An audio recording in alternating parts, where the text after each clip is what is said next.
Hello and welcome to Talking Shit About, a monthly podcast where I, Elizabeth Weberman, interview someone about something they love, something they hate, something they've been through, or something they just know a lot about, and hopefully by the end we've all learned something.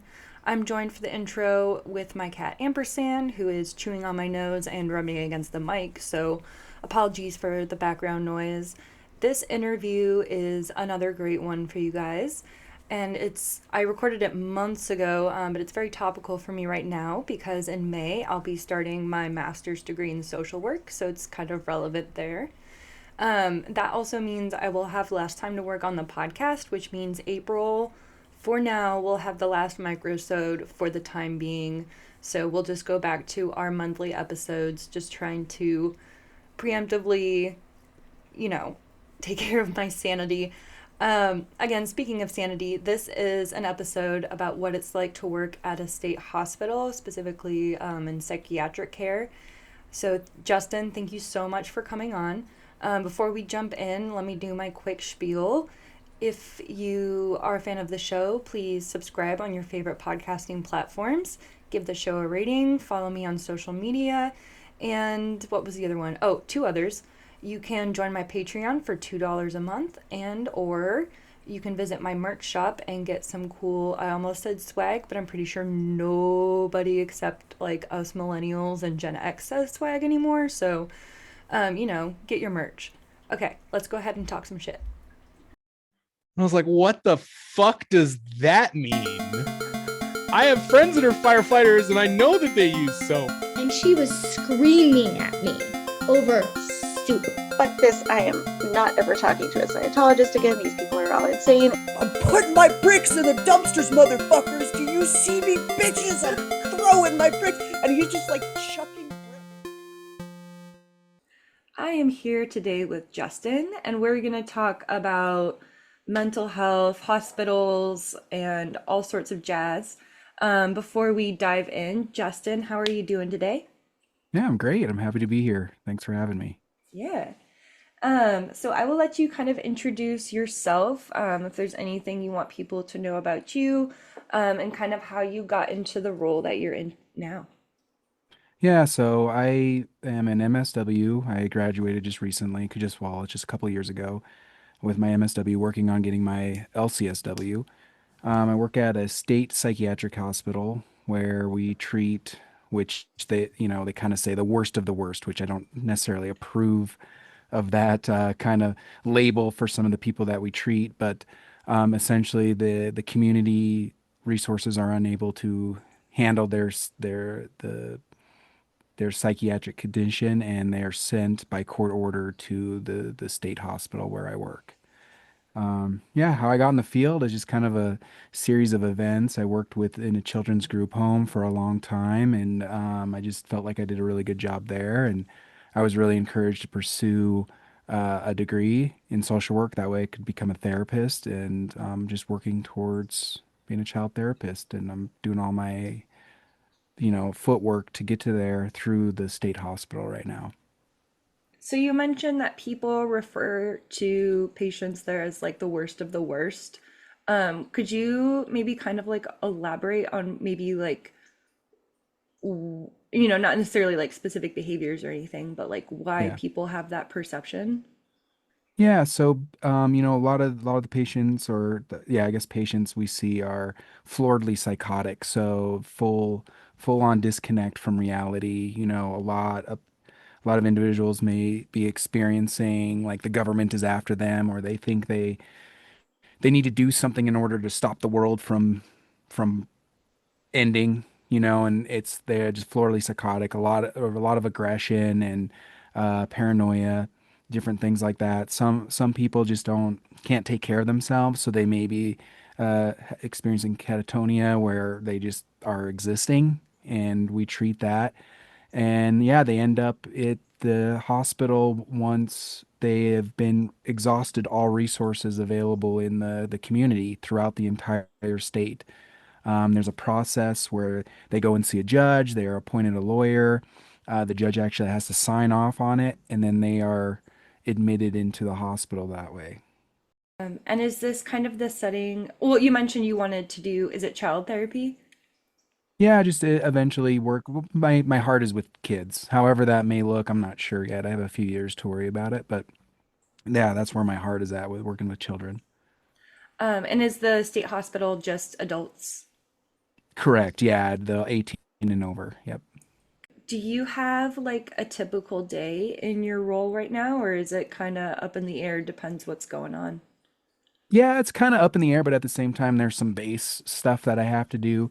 I am allowed to do individual therapy, even though I don't have an LCSW. As long as I'm working towards that, I'm able to do individual therapy, which I'll get assigned a caseload, and I do like individual treatment plans, and I also do their social assessment as well as their discharges.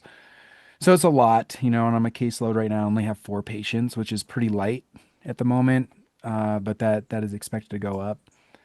And treatment plans include like nursing and then any medications that they may be taking, also discharge planning, and really encourage patients to get as involved as they can in their treatment because we want, they have that right to self-determination. And so we want them to be as involved as they can. And typically, the mornings are pretty structured where, I get there at about 7:30 and I have about an hour and a half to kind of do any collateral information that I may need on each patient and work on maybe with families or the community in order to set up appointments for when they discharge. And then at 9 o'clock, we have a morning meeting where we discuss each patient individually and discuss on kind of what's going on and how we're going to move forward with each patient. That's every day, Monday through Friday. And then after that, it's just kind of we plan our schedule. There's some necessary things that have to take place, so we have to meet with the patient 24 hours, 72 hours, 10 days, and 30 days after they've been admitted. It's required, and we meet them as the treatment team. So that would be the doctors, the therapists, the care planners. Everybody meets with the patient to kind of check in and see where we can help out and what may need to be done from there. Individual therapy can be any time that I want, really, so I can schedule that how I need to. And then they have groups also where they can go to. Some of it's, music appreciation or could be art, mindfulness. Their groups run from like 9 to 2 o'clock in the afternoon or something like that. So a lot. And then I kind of forgot to ask this question earlier, but could you kind of paint a picture of what the environment looks like the physical aspects of the building and like infrastructure, and then actually, yeah, I guess that's more of what I'm thinking of. Yeah, so the hospital is kind of separated in different areas. So there's even like a rec center where there's a full basketball court and they have a stage. Sometimes they'll even bring in bands to play for the patients because some of them may be sentenced there for 6 years. We also have a Sprat unit, which is I should actually I need to we'll have to take that out. We'll cut that We out. also have a geriatric unit where we have like the older patients with dementia where they're at, so they have their own separate unit. But the main hospital has 4 different wings. There's Alpha, Bravo, Charlie's like a rotunda area, so it's like in the middle, and then they have Delta and Echo. Each one houses patients, so it's like a wing. So if you were to think about it, it would go like 2 wings. If you were to look at a square, out of the corners would be the wings, and so it just each corner has Alpha, Bravo, Delta, and Echo. I work on the intake unit. So we get all the patients that are coming from the community. There's a rec center. There's also like a canteen out there. Each patient has their own, or the the hospital has its own post office. So if Oh, wow. I can even get a post office box out there for myself if I wanted to. It's an actual post office where there's a federal worker that works in that post office. So they're not hired by the state. They are a federal employee working for the United States Postal Service. We also have a forensic unit that's down the road about 5 or 6 miles, where patients can be sentenced there on the criminal side, a criminal commitment. But I've never worked out there. I will only work on the civil side where it's a civil commitment, and they only get sentenced there for up to 90 days. Can be more. Most of the time it's less. And yeah, the unit themselves are pretty. I hate to really describe it this way, but it can be depressing at times. Everything's kind of really like the chairs are really heavy, so they're filled with like sand and water or something, so they can't be picked up and thrown. The windows are reinforced, so they're not like actual windows, if I can, if that paints a good Mm-hmm. enough picture, so they can't be broken too easily.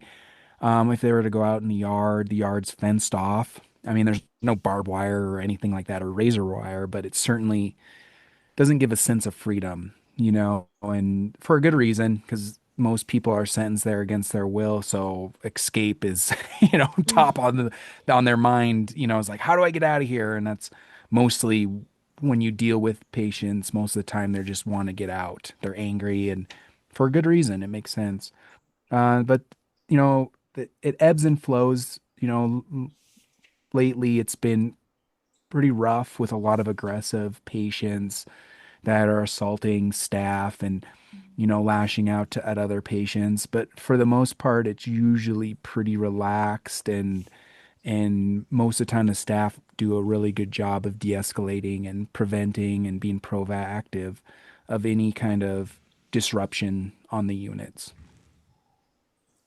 Thank you. That was a beautiful picture. Well, beautiful as in like I was sitting here kind of as you were describing things, picturing my stint in an Oregon hospital. I was like, oh yeah, like I can see that. I can see that. So Yeah, it's kind of depressing, but there is therapy that does happen there. There are therapeutic inner value in the state hospital, at least in my opinion. I think if you ask some of the patients, they'd probably disagree, but I've seen a lot of recovery there. yeah, for sure. I think one of the things that sticks out the most in my mind when and I was hospitalized voluntarily was our music therapy. It was like an impromptu thing where the therapist was like, "You guys want to jam?" And we played "Go Your Own Way" by Fleetwood Mac. And now every time I hear that song, I have like really strong emotions. So yeah, that stuff can like it doesn't necessarily seem that big, but it can be pretty therapeutic. Yeah, Um, when you say strong emotions, is it a positive emotion that you feel because you experienced it in the hospital? So that could either go yeah. either way, it could either be bad or good. Yeah, that's excellent follow-up question. Yeah, so when we were, and I barely know the words to the song, but when we were all sitting there, these people, not all of us were like buddies in the hospital, but we were sitting there, and it was one of the most times I felt the most connected to other people. Us all just sitting there playing on our maracas and box drums and stuff. And one of the patients had to get up and leave the room while we were singing because he started crying because I think he was feeling a similar way and was just so overwhelmed. So, I mean, right now I've got goosebumps thinking about it. Elizabeth here, popping in with some science. Research suggests that singing in groups can forge social bonds and do so quickly.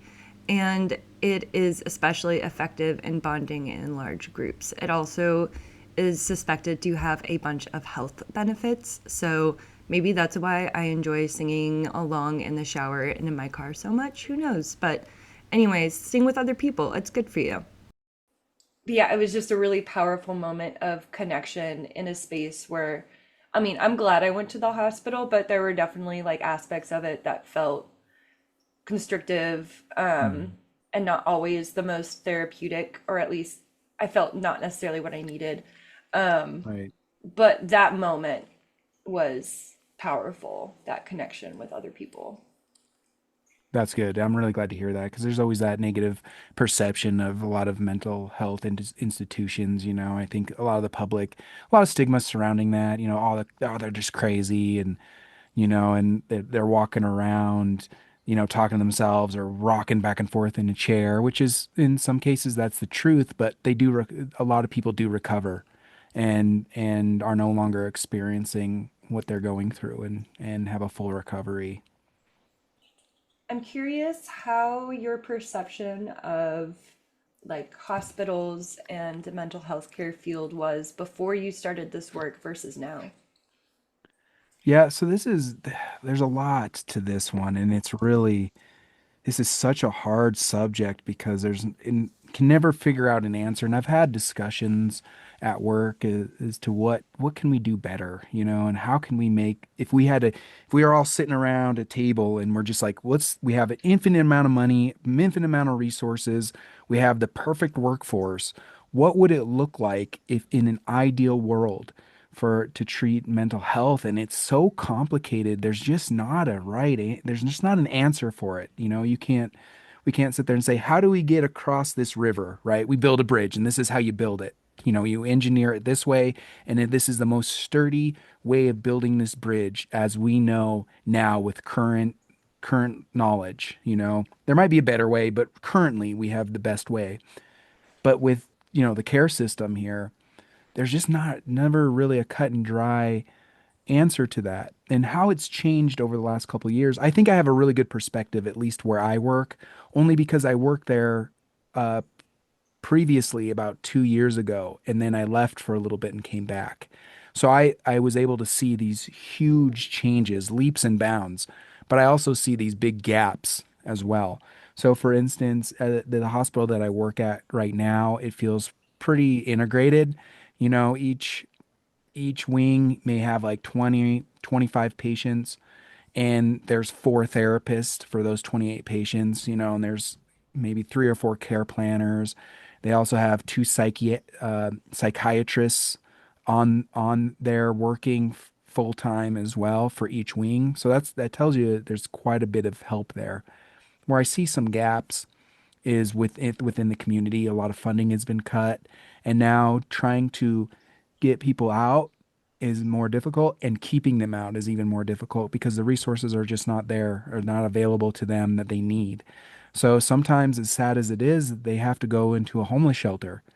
And, homeless shelters aren't maybe the most safe or the best place for them, but since so much funding has been cut, that's the only option. And there used to be some great programs in certain communities that have been dropped, that are not there anymore. And it just sets these people up for failure to return. And the only safe spot for them is at the state hospital, which is not always safe. It's not always the best place just because of the nature of the patients coming in there are so acute that they're a danger to themselves and other people. So it's really hard. When I worked there a couple years ago, there was like one therapist for the entire institution, and that's 120 Wow. patients or so. And he had to go around and try and do therapy, and it was mind-boggling to me that this was okay.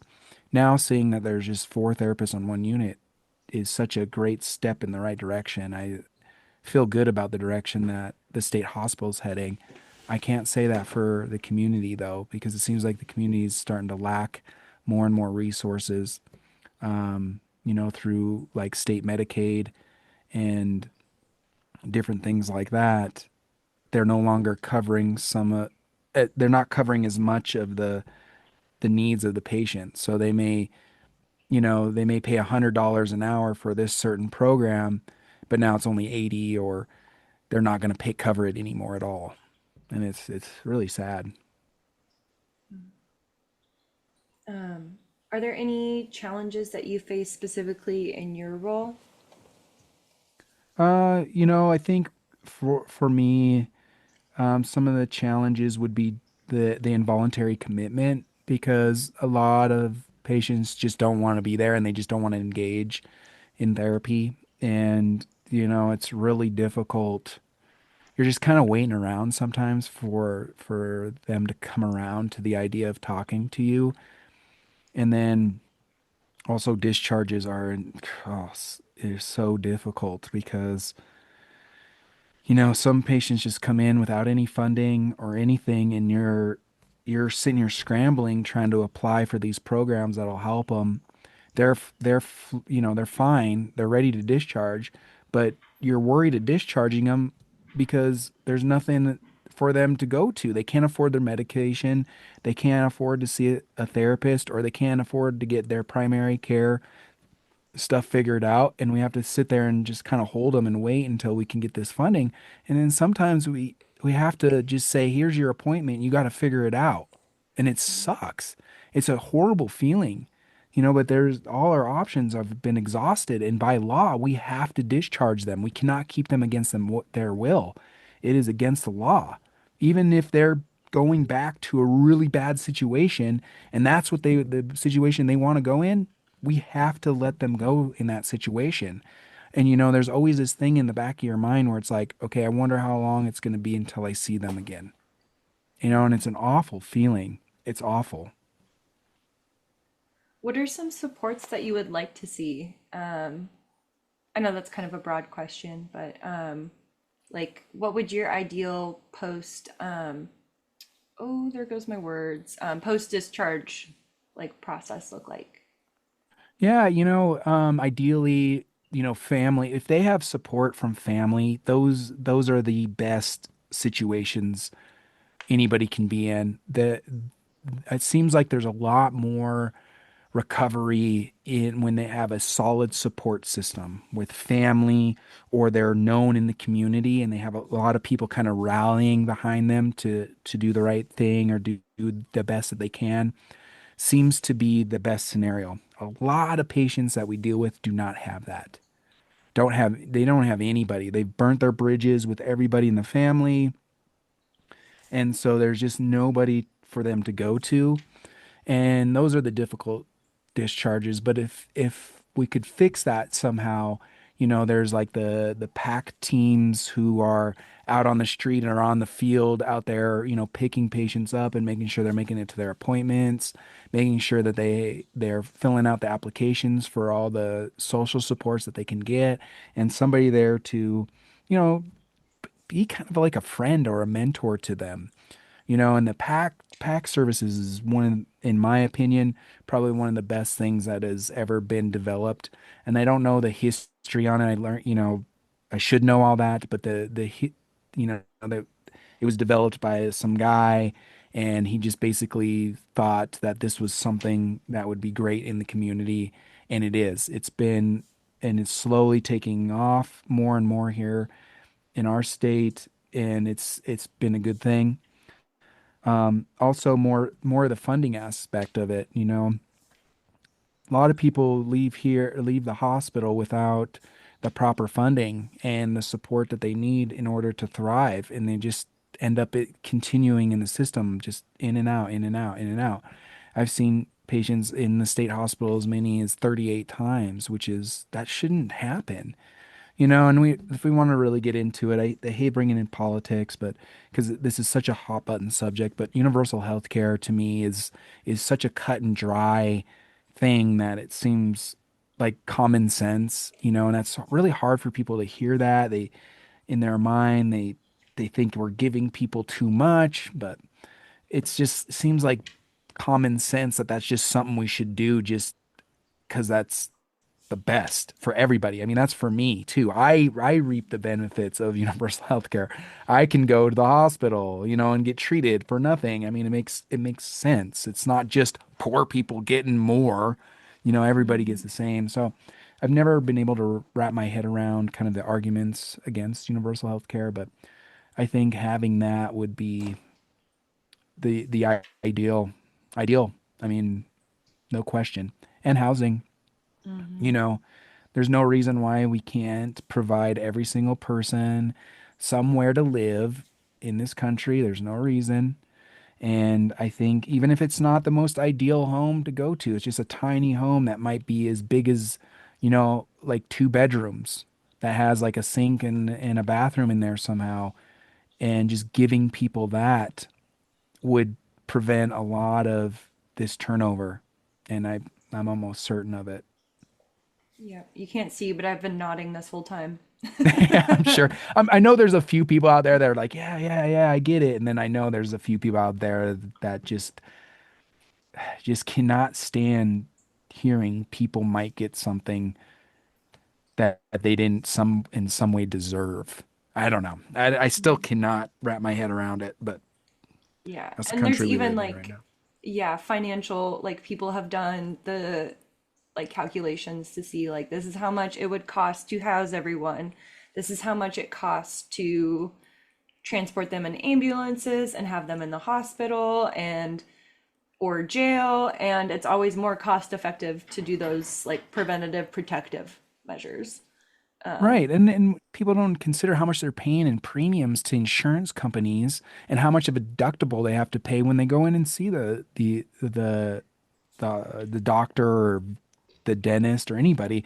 What you're paying each month in premiums is probably would cover a huge chunk of that uh healthcare for everybody, including yourself. Another kind of divisive aspect to mental health is medication. So this is like a pro medication podcast. I'm on medication, but also emphasizing that that's not like the only pathway. Not necessarily for everyone, but I believe it should be an option for everyone. And you mentioned when we were talking before we recorded, wanting to bring up the stigma around medication. So I just kind of wanted to give you the floor to talk about that. Thank you for that because I was before I started working for the state hospital, I was one of these kind of guys that was like, you just need to exercise and get the good sleep and eat the right food. And that is a huge component of it. It really is a huge piece, like making sure you got the proper nutrition, sleep hygiene. I cannot express that enough is making sure you're getting enough sleep because that is probably one of the most like when people end up in the hospital, one of the first signs is that they're not sleeping properly. That's when it first kind of starts taking off. So there's a lot of things that we can stress on that are natural that can be preventative and protective, right? But there are just some things that that are you can't cure that way. And I didn't necessarily believe that before I started working at the state hospital. I thought, if you just worked hard enough and took care of yourself well enough, you could avoid all of that. And it's just simply not true. If you want to talk about miracles, I've seen medication work miracles. They are miraculous in recovery for a lot of people. And for example, lithium with people who are experiencing that may have bipolar disorder, where they have those really high ups and really low lows. And that as a mood stabilizer, it cannot is just works so well.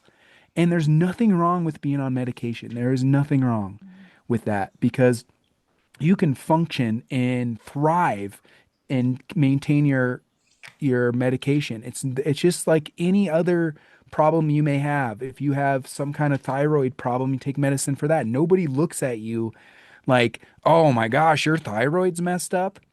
It's just like, "Oh, you have a medical condition. If you have cancer and you're taking chemotherapy and you're sick and you're throwing up and your hair's falling out, people don't judge you for that. They actually empathize and try and help you in any way that they can." It seems like mental health is the only discipline where people are looked down upon for taking medicine. And it should not be that way. It's awful because as far as you know, them taking their if they you didn't know they were taking medicine, you wouldn't know. There's other telltale signs with physical ailments that somebody is suffering. But with for whatever reason with the mental health field, taking medicine is considered this bad thing.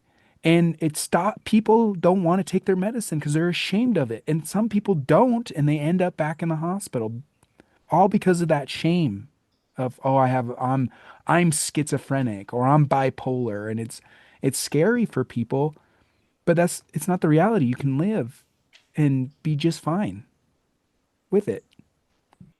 And then I know some folks stop taking their medications is because of side effects. a lot of people, like I'm specifically thinking of antipsychotics, kind of feel like zombies a little bit, which I totally understand. Mine, I'm pretty lucky and my meds just make me really sleepy. Like I'm just sleepy all the time. But considering the alternative of like continuous racing thoughts, like you mentioned, thinking the government's after me, like I'll take being sleepy over that for sure. I'm actually really glad you brought that up because that's something that I kind of that needs to be addressed as well. And it's, it's one of those things that you have to discuss with your doctor about here's what the medications will help you with, and here's the consequent or the side effects that you're going to experience, and you have to decide whether or not that's worth it or not. And that is a difficult piece on that. That's another one of those answers that is a personal choice, and it's like you said, for you, it's like the alternative is far worse. And for some people, they enjoy their condition sometimes. Sometimes it works in their benefit. It really does, but it only works until it doesn't.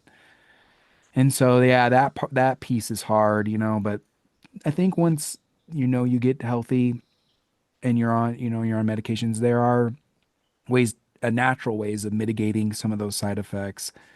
Sometimes that's with more medication that has their own side effects, and we don't want to just keep pilling everybody, just keep giving them pills to this side effect. You're itching. Okay, we'll give you anti-itch. Well, because of the anti-itch, you have dry mouth, or something like that. And you just continue down. Yeah, I don't really know what the answer is for that, but it's just part of that. You got to decide between you and your doctor if it's worth trying to try and the alternative and not take it and try another way. And it might work.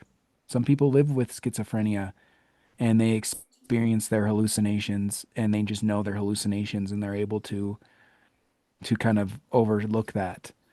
And there are some people that are like that, and some people that need to be heavily medicated in order to function or have any kind of quality of life or well-being. So I had a therapist, and when I started antipsychotics, I was like, hey, I'm feeling a lot better. I'm starting to kind of hear music randomly. And she was, I was like, should I be worried? And she was like, is it bothering you? Is it impeding your Hmm. daily life? And I was like, no, not at all. It's just like sometimes I think I hear a song, but there's not a song. And she was like, if you're okay living with that, then that's okay. And so I, yeah, I think part of it is like knowing or trying to decide what symptoms are debilitating enough to warrant medication or treatment or anything. Do you have kind of any, I'm starting to ramble. Do you have any thoughts on where I'm going with this? Yeah, no, I think that's a great point because something I didn't touch on. Sometimes we end up with patients that are so it was a term coined by one of my coworkers, pleasantly psychotic, and they'll come into the institution because people were scared, not so much that they were a harm to themselves or anybody else or that they weren't taking care of themselves. Quite frankly, they were doing just fine. It's just that they might have been going outside and been like going to the store to go grocery shopping, and they might have been talking to somebody about God coming down and talking to them, and it freaked people out. And so they end up calling the police because they're scared, or something like that. And they end up, in the hospital against their will, and so they're angry.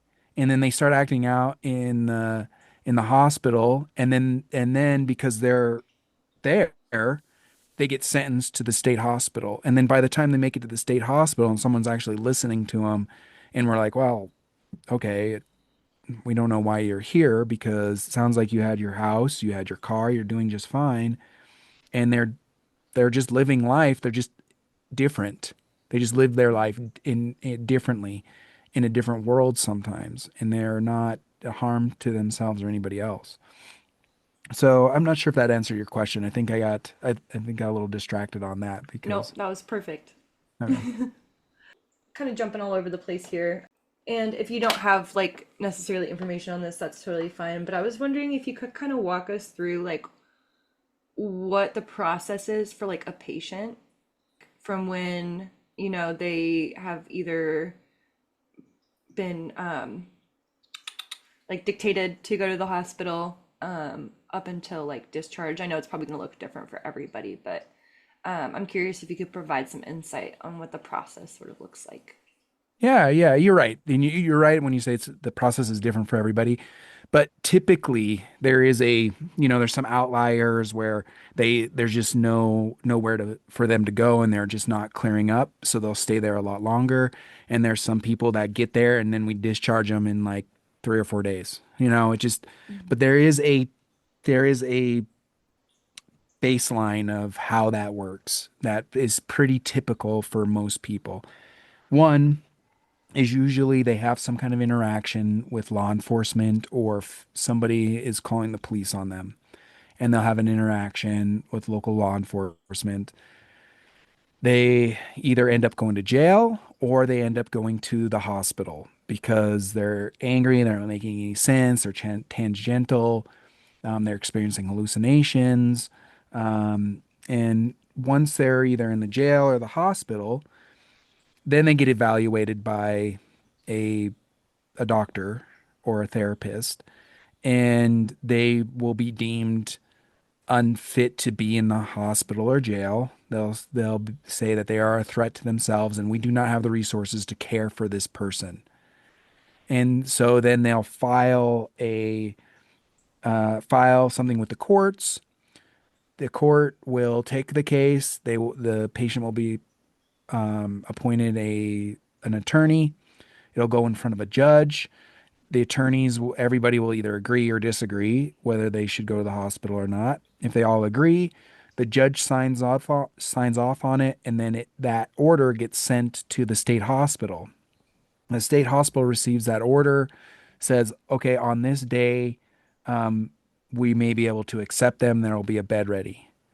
And then they get transported to the hospital.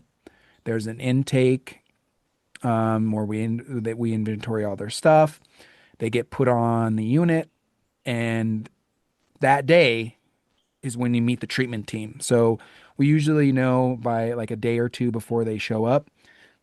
We get all their information, including collateral information, and then we kind of see who this patient is. And then we're like, oh, okay, this is bad. They've been really aggressive. They've assaulted police. They're really assaultive. We take note of that, and then we go and meet with them, and then we make our own idea of who this person is.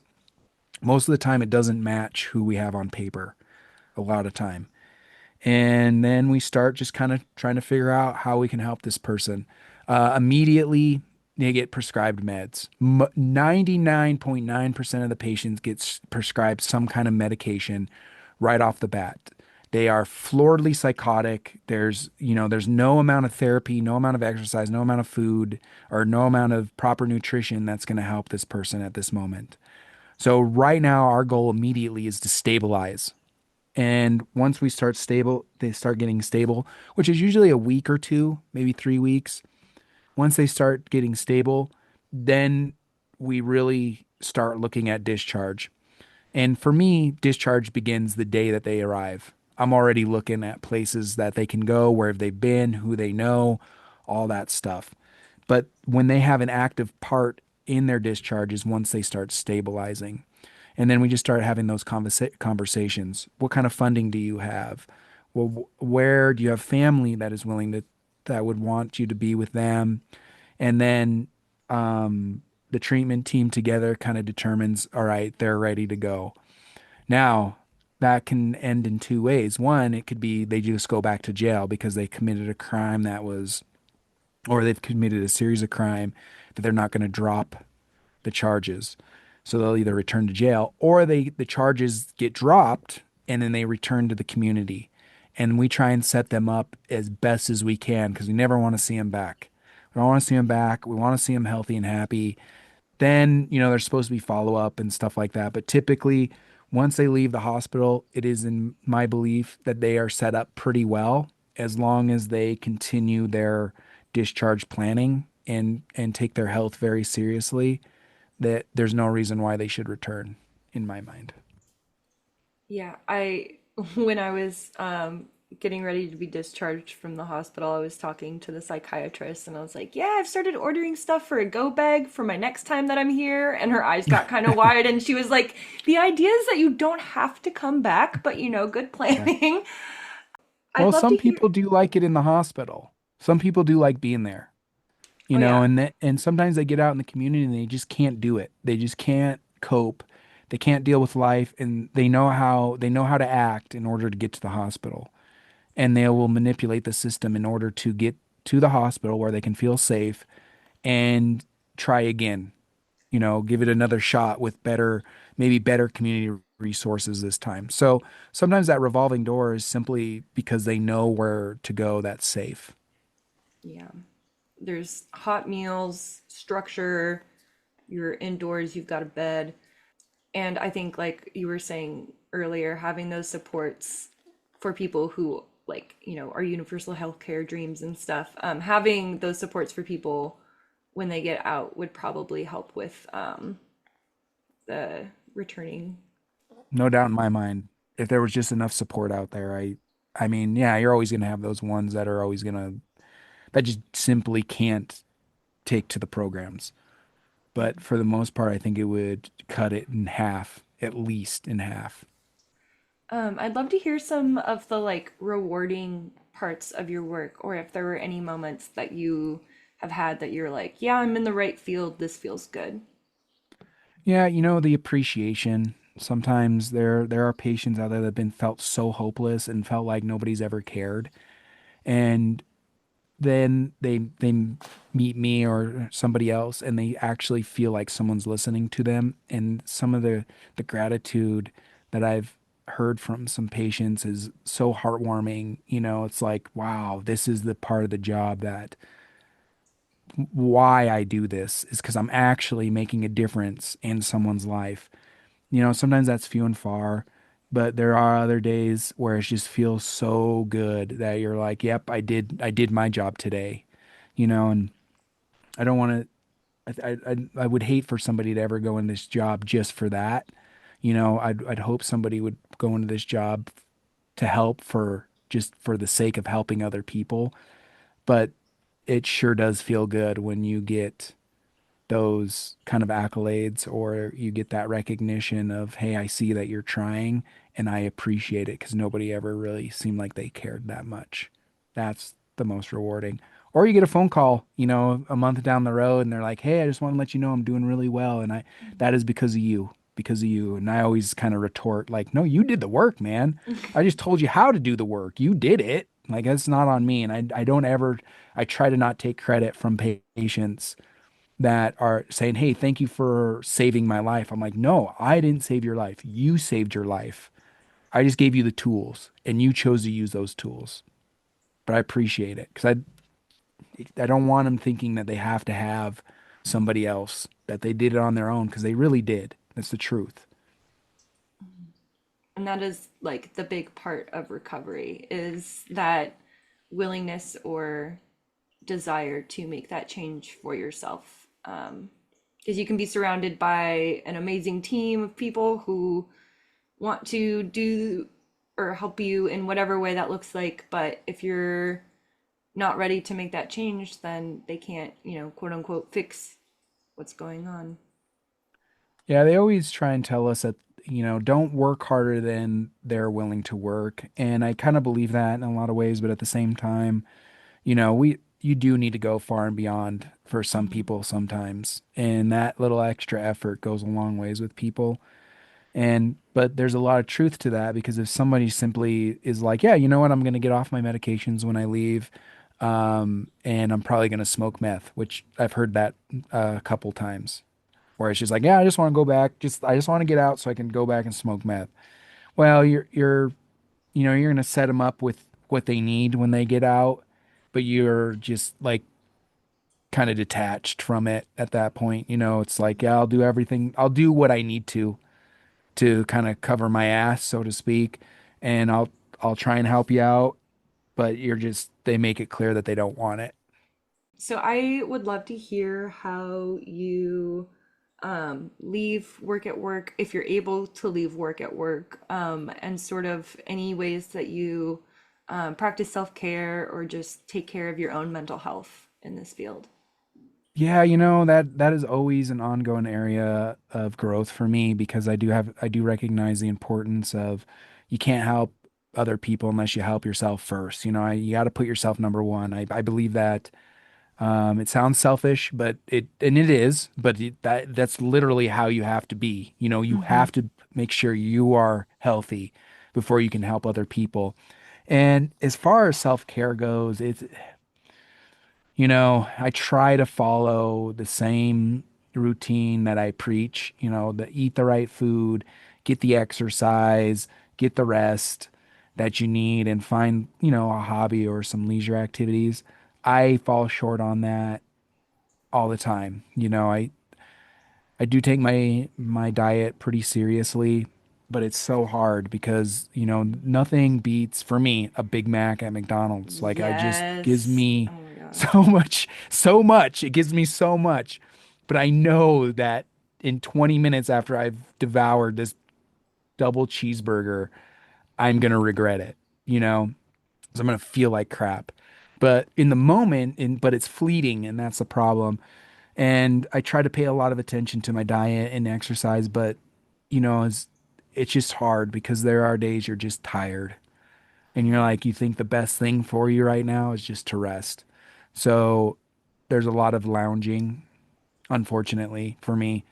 And leaving work at work, it takes practice because when you're off, sometimes I'm thinking about patients, and one thing I need to do is just remove my email from my phone, my work email from my phone. Yeah. Because just today I got an email from family kind of just telling me everything that was going on in their kid's life leading up to him getting hospitalized.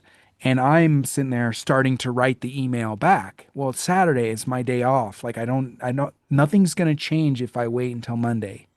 The only thing that'll do is, one, it causes a little bit more stress, so to speak, on me, and it might give them a little bit a sense of security that their son is being taken care of.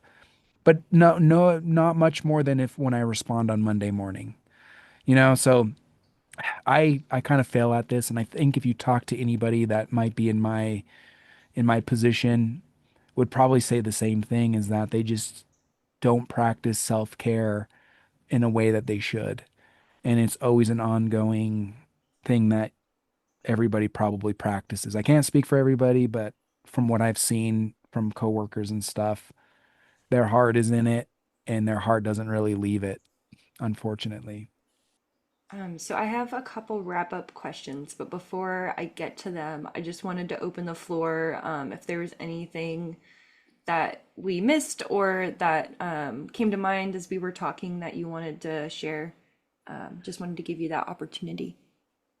Yeah, nothing really comes to mind, but I always feel like anytime we talk about mental health, I think it's really important to stress that if anytime anybody is ever feeling like they need help, you need to reach out for help. And there are resources out there as the 988, I believe, to call. And from what I've heard from people who've called that it has saved their lives because they are on the edge of doing something that they probably would have regretted, and that has saved their lives. And please always reach out. There are people that care. There are people in this field that actually do care, and I promise you that. I see it at the hospital. I promise you that I care about you. I promise, even though they may be strangers to you, a lot of these people in these fields, I promise, give a shit. They want to see you do better. That is not to say some people don't give a shit, because there are some people that just that suck and only in this position for the wrong reasons, but that goes for every field. I believe most people that go into either social work or want to be a therapist or a psychiatrist, they genuinely want to help people. And please try and believe that and use that as much as you can to get healthy and happy and live the best life that you can, because you can, and I believe that. I've seen it. That's beautiful. Thank you. sometimes it helps with people when I ask this kind of question to think about like their younger selves and talking to their younger selves. Do you have any advice or words of wisdom for people who are interested in pursuing the mental health field? Yeah, yeah, wherever you want to go, there's lots of options. Social work is always a great place to start just because it's so versatile and and it's worldwide. There's a worldwide need for social workers, and it's becoming more and more of a in demand job because people are starting to realize the value of social work and what social workers can do for people. I would ask you to kind of explore deep down why you want to do this and what motivates you to do this. And I think, and you can decide whether it's a genuine desire to help other people, or if it's even if it's for the glory, you can still, yeah, as glorious as social work is, I wouldn't say that, but I mean, there are, psychiatrists. It's cool, right? It's a cool job. You're prescribing meds, and it's just a kind of a cool kind of thing that people, you see on TV, and they're just so sophisticated, Sigmund Freud and all those people. But even if you do that, make sure that it's because you have a desire to help, because there's going to be expectations there that are going to get crushed, and it's really hard to see you working so hard, and it there are days where it feels like you're doing it for nothing, and that'll crush your spirit. And just realize you are making a difference if you ever get to that point. But yeah, if I could talk to my younger self, you know, everything just kind of played out naturally for me. So it's really hard. I just kind of always gravitated to helping people my entire life. I've always been generous and always, people knew they could call me and I would be there to pick them up, or I'd be there. Hey, I haven't eaten in a while or whatever. Hey, let's go get dinner. Or, I was always helping people on the street. That was just my entire life since I can remember. So it was just something that kind of came naturally. But I would recommend, social work's a good place to start. There's a lot of opportunity there, a lot of opportunity. Well, Justin, I really appreciate you reaching out to come on the podcast because this has been a fantastic conversation. I'm sure we will have some interviews on the perspective of patients, but I think your perspective is incredibly valuable. I love the energy that you bring to your work and your perspective. So thank you so much for coming on the show. Yeah, thanks for having me. And anytime, you'd like me to come back and we'd chat about something else that comes to mind, by all means, reach out to me. I've worked in the children's group homes for a long time, and I have a lot of life experiences. I've worked overseas with children, and I've also been in the system as well, both on both ends. I've worked at a prison. I've been on both sides of the fence where I did time myself, and I've also been part of the mental health system as well. So I feel like I have a pretty good perspective on both sides of what it's like to not be listened to and what it's like when people do listen. And I also know what it's like for people who are trying to listen and sometimes they're just burnt out and can't. So anytime you want to have me back, I would love to come back and chat about this some more. So thank you. That is a wrap for this month's episode of Talking Shit About. We'll be back in May with another interview, and before that, our last microsode in a couple of weeks. And it is sort of follows the same theme as this. It's going to be on crisis planning, so very relevant. Again, if you would like to support the show, you can follow me on all of the well, not all of the social medias, TikTok, Instagram, Facebook. You can subscribe to the show on your favorite podcasting platforms. I haven't done this in a while, so I'm a little rusty.